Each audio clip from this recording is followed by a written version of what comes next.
السلام عليكم، ازيكم عاملين ايه؟ يا رب يبقى كله تمام. النهارده حلقه جديده من خميس عشوائي. هنتكلم النهارده على احداث الاسبوع اللي حصلت، من كلاسيكو، من ماتشات الدوري الانجليزي، من نصر، من كذا حاجه وهنتطرق عليها يعني. اول حاجه عايزين نتكلم عليها ماتش الكلاسيكو. ده كده نبدا بيه. بسم الله الرحمن الرحيم. ماتش الكلاسيكو بين لنا فعلا قد ايه ريال مدريد فعلا فعلا فعلا خلاص على حافه الانهيار، على حافة إن اللعيبة ما كانتش، يعني أبقى صريح معاكم، برشلونة كده كده كانت هتكسب. برشلونة أقوى منك، برشلونة عندها استقرار أحسن منك دلوقتي. اللي يتفرج على الماتش هيشوف إن فعلا مفيش غير مثلا 2 لعيبة 3 بالكتير اللي عندهم روح لسه، اللي عاوزين لسه يلعبوا. بس عارفين انت اللي هو انت بتشتغل بس في وسط بيئة مش عايزة تشتغل. برشلونة أحسن دلوقتي، برشلونة مستقرة، عامة يستحقوا الدوري بلا شك، بكل أحقية صراحة. لكن ريال مدريد لا، ريال مدريد ما يستحقش أصلا يكسب أي بطولة فعلا الموسم ده، لأن كمية التخبطات اللي حصلت من أول الموسم من ساعة شابي ألونسو لما جه. قلنا اهو حاجة مدرب جديد، فكر جديد، هنشوف فرقة جديدة. وبالفعل في كأس العالم للأندية شفنا حاجات جديدة، في بداية الدوري، في مش عارف ايه، وكان لسه لو كمل شوية كان هيبقى أحسن. لكن فكرة بقى حتة اللعيبة وحتة إن هو اتكلم على مبابي إنه كان هو نجم الفريق، خلت إن الفرقة بقت تشوف نفسها. كل لعيب عايز يوري نفسه للجمهور، للعالم، ان هو انا نجم الفريق، انا اللي شايل الفريق، انا احسن واحد في الفريق. ده اللي خلى فيه تخبطات كتيرة في الفرقة، يعني منها مشكلة ما بين فالفيردي وتشاوميني. دايما مبابي عايز يلعب ناحية فيني، دي هنشوفها دايما. هو مش حابب حتة الاسترايكر. بلينجهام مش عاوز يلعب، كان هو مع انشيلوتي كان ايه الدنيا بالنسبة له، بيلعب حر، كان بيسجل اجوان، بيعمل اسيستات بتاع، كان حتى الموسم بتاعه اللي هو 2023 كان احسن موسم ليه هو. بعد كده لما جه تشابي الونسو قال لك لا، هتلعب في رقم 8 مش عارف ايه بتاع. طب كل الفرقه ديت وفالفيردي مش عايز يلعب باك يمين وشايف ان ده بيقلل منه. تشاوميني كان متبهدل في مركز سنتر باك. كان في مشاكل كتيره جدا جدا على الفرقه، خلت الفرقه خلاص هم ما عندهمش روح ان هم يكملوا. يعني هم ما عندهمش فكره ان هم لا خلاص يلا احنا هندوس عشان الفرقه، لا احنا هنعمل عشان الفرقه، لا ما كانش في كده. حتى شفنا في اخر دقايق من الماتش كده، شفنا ليفاندوسكي لما كان معاه الكوره وفيرمين كان جاي له الناحيه التانيه كان قاطع، ويعني ليفاندوسكي بدل ما كان يبصيها لفيرمين كان هيضمن بيها الجون التالت، لا قال لك ان هو هيشوط وبتاع وفي الاخر ضيعها. والصراحه كورتوا كان شايلنا، شريك زي بعض. كورتوا من الناس اللي فعلا لسه قلبها على الفرقه ولسه يعني معانا. لكن عايزك تشوف بقى مثلا ردة فعل ارنولد واسينسيو، تشوف هما ازاي مثلا ما حاولوش انهم يجروا، لا هما سابوا فيرمين كان على الخط يجري يجري يجري وبقى لوحده خالص تماما تماما. لولا ليفاندوسكي كان خلاص جون تالت. لكن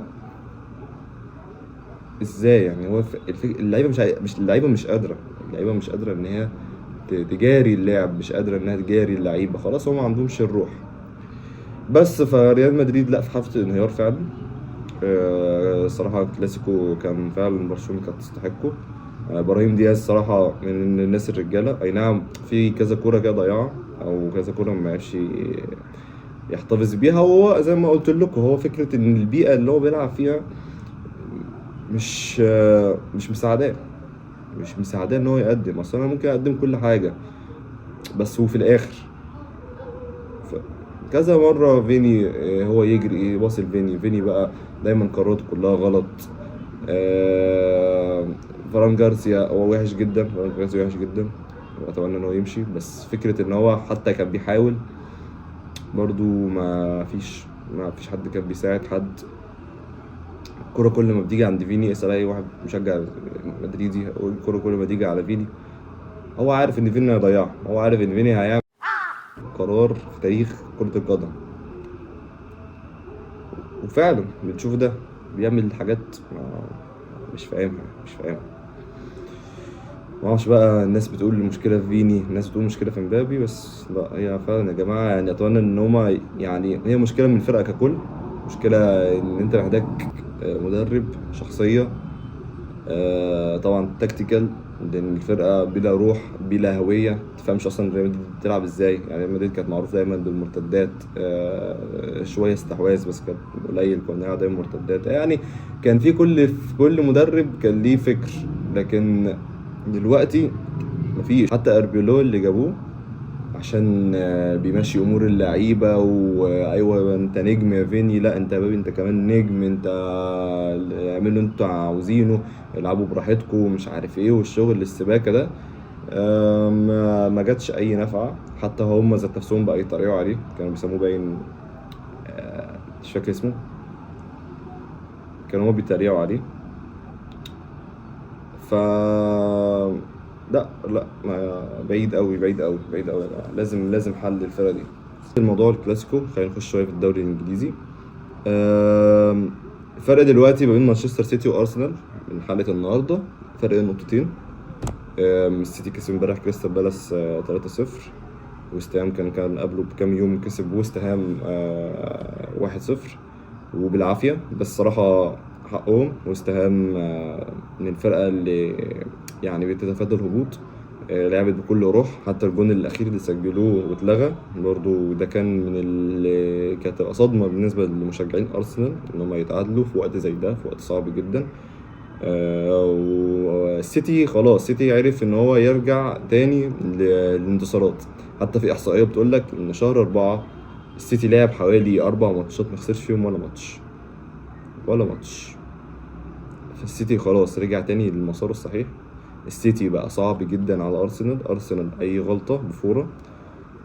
دايما عارفين مشكله ان ارسنال دايما ما عندهمش حته ان هم قادرين ان هم يكملوا. عارف انت اللي هو انت بتبني هجمه كويسه وداخل خلاص تجيب الجون، بس المشكله دايما بتبقى عندك من الفينش. هم عندهم نفس الكلام، هم بادئين الموسم كويس قوي، بادئين الموسم صح ما شاء الله. دلوقتي نهائي دوري ابطال اوروبا، وهم متصدرين الدوري دلوقتي، يعني حرام فعلا ان هم يخسروها. لكن شفنا سيناريو زي ده كان تقريبا الموسم اللي فات. السيتي كسبوا من ارسنال برضو بسيناريو غريب. ساوثهامبتون باين ساعتها كانت وقعت ارسنال، والسيتي كان قاعد يكسب يكسب يكسب، وفي الاخر ايه عدى يعني وكسب الدوري. بس لا، لازم ارسنال تفوق اكتر من كده. هي دلوقتي فايقه، بس لازم ياخدوا حذرهم ان اي غلطه فعلا بفوره، لان السيتي مش هيرحم. السيتي خلاص عارف طريق الفوز، عارف طريق ان هو يكسب. مش مستبعد ان هم يكسبوا الماتشين بتاعهم الجايين. ارسنال لازم تركز اكتر من كده. ارسنال قدامها بورنموث وكريستال بالاس، ماتشين صعبين جدا جدا جدا على ارسنال، فلازم ان هم ياخدوا حذرهم، لان زي ما قلنا تاني تالت مره ان الغلطه فوره قدام السيتي. خش على النصر بقى، على محبين كريستيانو. كان قدام ماتش الهلال ده ان هو اسهل طريقه يكسبوا بيها الدوري، والهلال الموسم ده واقع وكان فاضل لك خلاص. انت لو فزت الماتش ده خلاص كنت يعني خلاص انت كسبت الدوري. بس كميه فرص ضايعه مش طبيعيه فعلا. هل دي رعونه من الفرقه ولا ايه؟ انا مش عارف.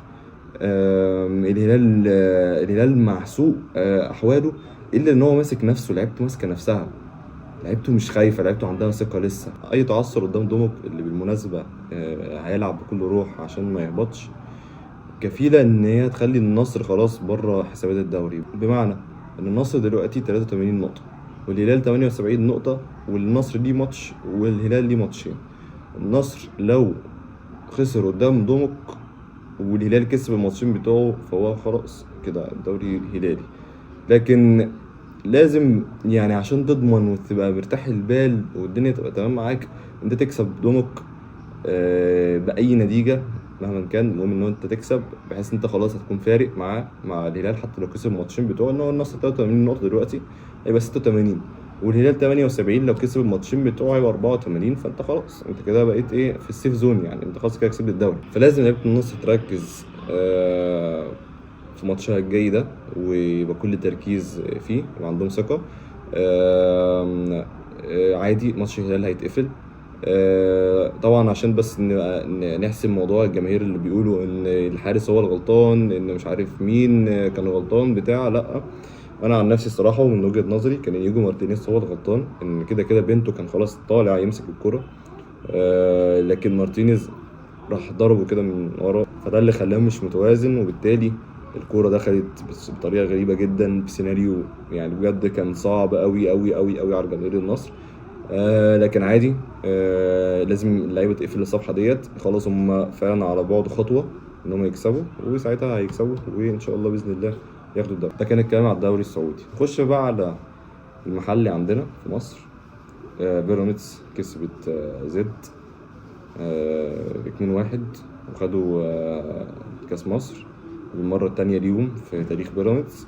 صراحه فرقه تفهمش بيراميدز دي، يعني انت متفهمهاش، تفهمش هي فرقه الموسم دي كويسه مش كويسه.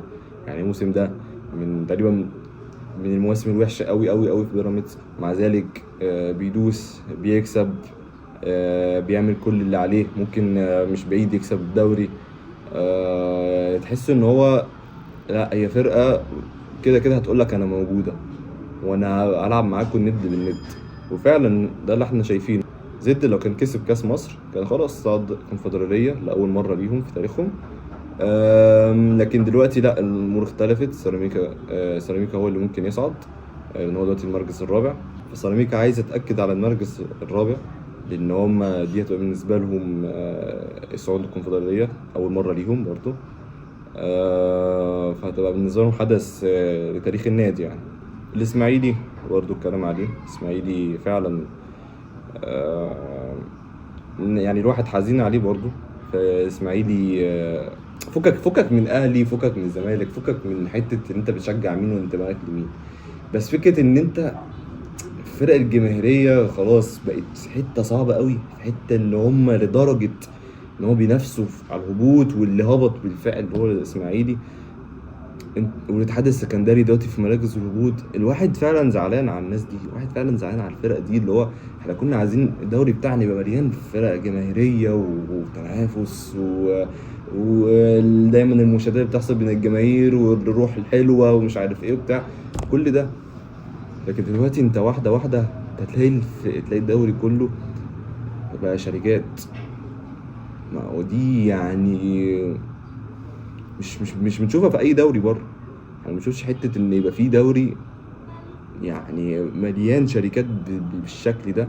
انت لو حسبتها مثلا ممكن كمان سنتين ممكن يبقى عندك بس هي 3 فرق اللي فيها جماهير، او حتى فرقتين كمان يعني. فالوضع صعب، الوضع صعب. اتمنى الاسماعيلي ان هو يرجع تاني صراحه، فكك من الانتماء، نركن الانتماء على جنب. لكن فعلا الاسماعيلي من الفرق التاريخيه، اول فرقه تكسب دوري ابطال افريقيا وليها تاريخ كبير جدا جدا جدا النادي ده. فنتمنى انهم يرجعوا تاني ان شاء الله باذن الله. وبس كده، دي كانت حلقتنا النهارده، حلقه صغيره.